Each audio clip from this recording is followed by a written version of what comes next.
Здравейте! Искам да ви покажа как се извършва продажба посредством нашия продукт BusinessBox, предназначен за магазини. При започване на смяната първо се въвежда в полето оператор паролата за достъп на оператора. Това става веднъж дневно при започване на смяната. След това в полето търсим може да търсим дадени артикули, примерно кола. При маркирането на колата тя слиза в долния екран, т.е. добавена е в количката на клиента. Сега при наличието на баркод скенер това става автоматично. Аз ще ги търся ръчно.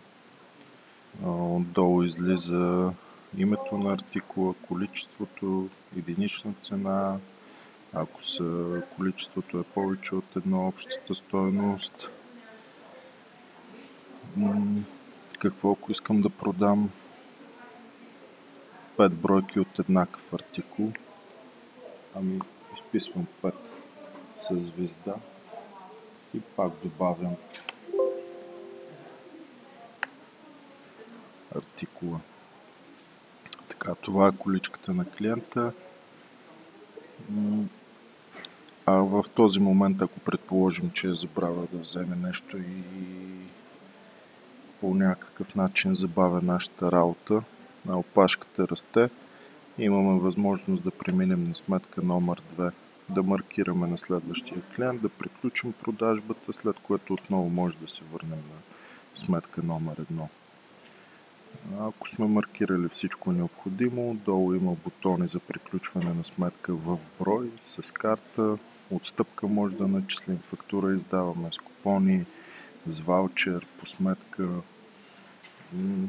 На тази сметка ще задам и една отстъпка, за да покажа как се случва.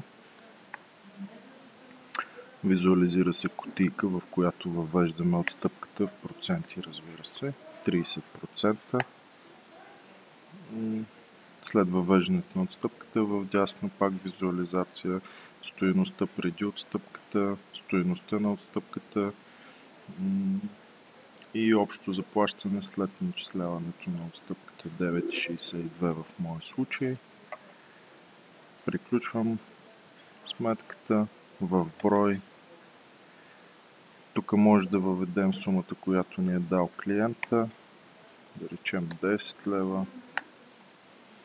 Платено ни е 10 лева. Виждаме, че трябва да върнем ресто от 38 стотинки.